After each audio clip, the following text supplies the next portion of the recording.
Welcome to podcast number 32. Guess what? No intro music. Nope. No sitting here for 9 minutes talking about sponsors. Nope, nothing. But I do want to thank everybody for tuning in. People that email and write, very much appreciated. People that have donated, thank you very much. Yes, there is a donate button on there.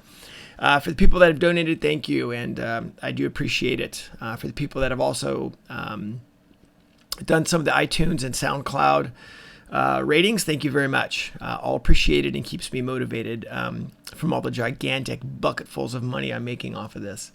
So this podcast, there's a ton of information here, and depending on where you're at, there might be one little nugget for you. There might be everything here. So we're just going to dive right in and get this one going. So what do I do with riders on race weekends? Pretty big topic, right? It just depends on who the rider is, what series they're in. Could be club racing. Could be Moto America weekend with a team or an individual rider. Could be on the world stage as well. So there's a lot that goes into it, and where my role fits in as well. Some things to consider for everybody is some really basic fundamental things, and you would be shocked at how much we don't prepare for the race weekends. And of course, we know, right? Everybody's working. You're busy. You got jobs. Your guy that's mapping your bike said it would take a week, and it's taken 2 months. Trust me, I've been there, done that. So at least let's get some basic homework done before the weekend. Let's look at weather, what's going on with your bike, any setup changes, and more importantly, what are your goals, right? I mean, I know that sounds silly. Yeah, I want to win, or I want to place as high as I can. I want to drop my lap time. But let's establish those things and at least get them working backwards. I think you'd be surprised by establishing your goal set before you head into the weekend. You'd be surprised at how well you can start to get that aligned. So some basic things, right? Weather, bike setup, what are the changes, potential changes you might make, tire compounds. Oh, did you call your tire guy? Little things like that. So, when we work, I'm just going to take the Moto America weekends as an example. A little bit of a difference between the club level and some of the world level stuff. But the way that we're going to do that is, we'll sit down with the rider, see if the rider's been to that track before or not, or when the last time they was there, and we'll get our track map app and we'll track map out, and we'll do our debrief, and we'll do a once over of the whole track. Typically, it's tracks that I've ridden, or tracks that the rider's been at, and he may have a comment, I may have a comment, and we'll literally just open up the conversation turn by turn, right? Turn by turn on everything that we see. From there, we'll start to narrow it down of what's important and what's not important. By just verbalizing a lot of these things, you can get rid of the things that aren't important and focus on the things that are important. Those are the ones that we want to look at. So as we narrow that down, it makes the rider's job a lot easier as he goes out there. Of course, if we can, we'll do a track walk or scooter ride or something along those lines as well. So when we get there in the morning, we'll talk to the crew chief, and we'll talk to them and see what they've done to the bike. If there's any changes, not any changes. Maybe there's new brake pads in the thing. Maybe there's a new motor, new suspension setting that's been discussed. So we'll look at all that. But what we will do first, before the rider goes out, and I do not care what any of the setup changes are, is we're going to go out and establish where the bike can be. And I'm going to talk a lot more about this later on as well, because it really is an important part with the data acquisition. So we'll establish precision, right? We'll establish where the bike can be. We'll go over that number one order of the sport of bike placement, and we'll spend all that time to get the bike in the right place. Because everything else is worthless if we don't establish a consistent place on the track, so we can do some evaluations. So it might take a rider one lap to get into this. It may take you at your club level. It may take you all day Saturday practice to get there because you haven't been on the bike in 5 months or whatever the deal may be. So, but we have to establish that first. So as we get that established, we'll come in and we'll talk about it. And the question that I ask my riders, and it doesn't matter if it's a club racer, it doesn't matter who it is we'll ask the one question. And the one question is, what's holding you back the most? And the racers look at this, and it's typically fairly obvious what's holding them back the most, whether Maybe the track has got no grip. Maybe it's March and the track doesn't have any heat in it yet. Great. Maybe it's a new suspension setup. Maybe the rider has got jet lag. Who knows? But we'll ask, what's the one thing that's holding you back the most from achieving your goal? And then that's the thing that we start to work on. A great example of this, I give you two great examples of this, is the last race weekend of 2016 here at New Jersey Motorsports Park. What we messed with with the M4 team is the riders went out, came back in, and I asked Valentine to Beast, what's holding you back? And Valentine says, me. I am not riding well. I didn't have a good session. I need to work on myself. I don't want to change anything on the bike. The bike is great. I need to work on me and my focus and my bike placement. And once we had that, then the crew chief's like, oh, great. I don't need to do anything. Valentine's going to work on himself. I had another rider that they were evaluating a set of forks. So that rider that comes in and he says, nope, the thing's, at the bottom of the stroke, the thing's pushing, basically felt unstable at the bottom of the stroke. I can't go as hard as I want to go because that's what's holding me back. So those are two things to look at when you look at it. Is it the bike or it's me? And that's a really good way to shortcut that learning curve of trying to improve. So we say, what's holding you back? For the people that have listened to some of my other podcasts, we had a really good one in even podcast 30, right? Breaking bad habits. Instead of thinking it's a bad habit, it's what you're not good at or what have you plateaued at. It's the same thing. What you're not sure what's holding you back. What are you not good at? Where are you getting past, right? Where do you think is your weakness? That's another way to look at it. So as we go from there, we'll start working on all these sessions. I really like to work with video. And the reason I like to work with video, and this is something that I introduced to the teams in Portugal this summer, was the first day when Jay Uribe went to a track he didn't know, is we ran video. So we ran video, and we could run video during these free practice sessions. We ran video, we come in, we watch video. Data guy downloads the data and comes running over with his laptop wanting to look at the data. And I said, I'm not even ready to look at data. Why would I want to look at data if we're missing apexes, which he really wasn't, but we had to work on some precision, right? Where was the bike supposed to be? The data didn't mean anything. We didn't have a consistent way of getting around the racetrack. So we worked on video first, bike placement first. We worked on that.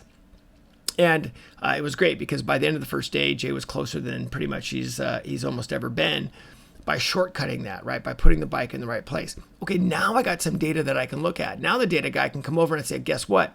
Now we've got some consistency with everything. So using the video for that was a fairly massive thing.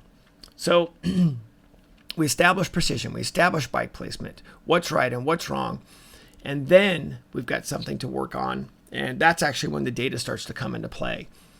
So having worked with a lot of data guys, and there's some amazing data guys. A lot of the data guys are just so good, right? They're just so good at reading all this stuff.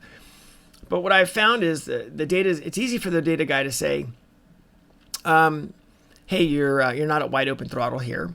You're rushing the corner here. You're doing this. But most of them, no knock on any of them, is there's not an order in how to fix it, right? There's not a specific way to fix it. It's, if the rider's not going to the brakes early enough or late enough, it's easy to go, hey, go to the brakes later. Well, it's like, yeah, you get on the bike and do that. Or, hey, you need to get to wide open throttle sooner. Hey, you get on the bike and do that. And then that's where we start looking at some of the nuances, and we can start to match video up with that. So data is a big deal, but we'll introduce data at the right time. And the nice thing is what I was able to do is to take a look at some of the things with the data versus what, with what's holding them back on the data, to deciding, is it the bike or is it the rider? So this is really where the biggest help that I found with some of these teams is sitting there with the crew chief, right? Because the crew chief blames the rider, rider blames the crew chief, right? That's just how it works. So being able to say, hey, this is happening, that's a rider issue. That's on the rider.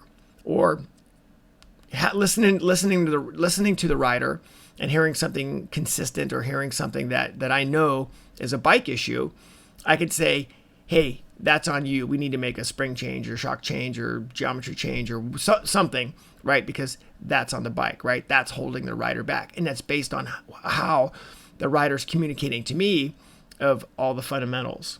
So my job with the data is basically an interpretation, decoding it, seeing if the data actually corresponds to what the rider's feeling, or what's holding him back, bike issue or rider issue, and that's turned out to be a pretty big deal.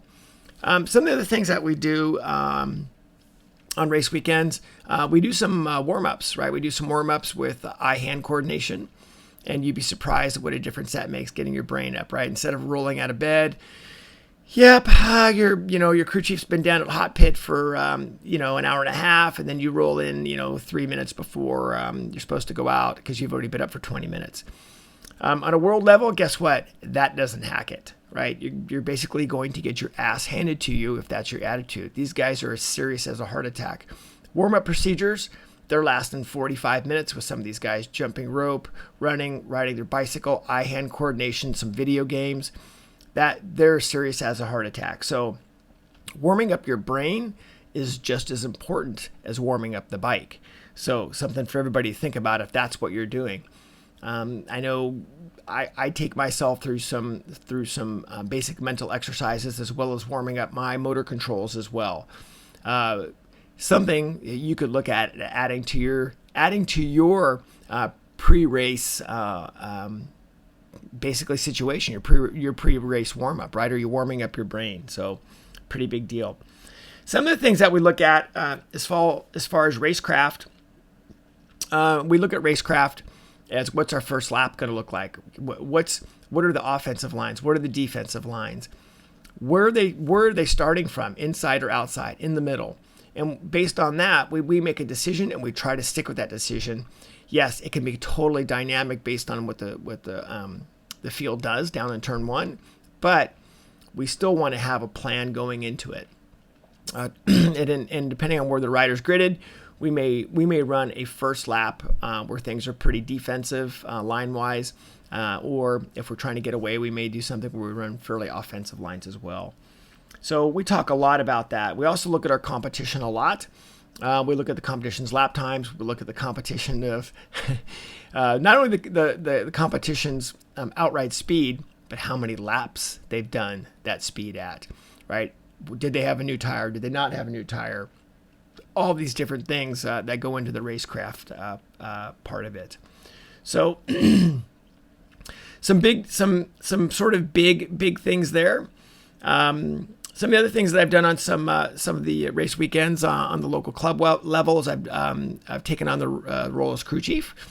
I've done that before with some of the AMA teams. I had a really good time doing that, and that's something I've kind of got back into a little bit, mainly because I really enjoy it, and it keeps me sharp, right? It keeps me a little bit on the forefront of whatever thing's happening with bikes and setup and equipment.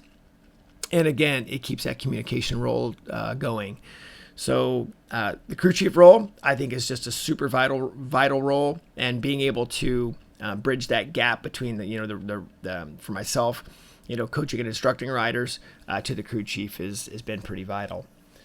So the last thing that we have that we do at the end of the days with riders is I give them what they called it's a rider self-assessment form, and this rider self-assessment form, and by the way, my rider self-assessment form is on my webpage, right? So if you go to my website, that's khcoaching.com, khcoaching.com, got that? All right, khcoaching.com.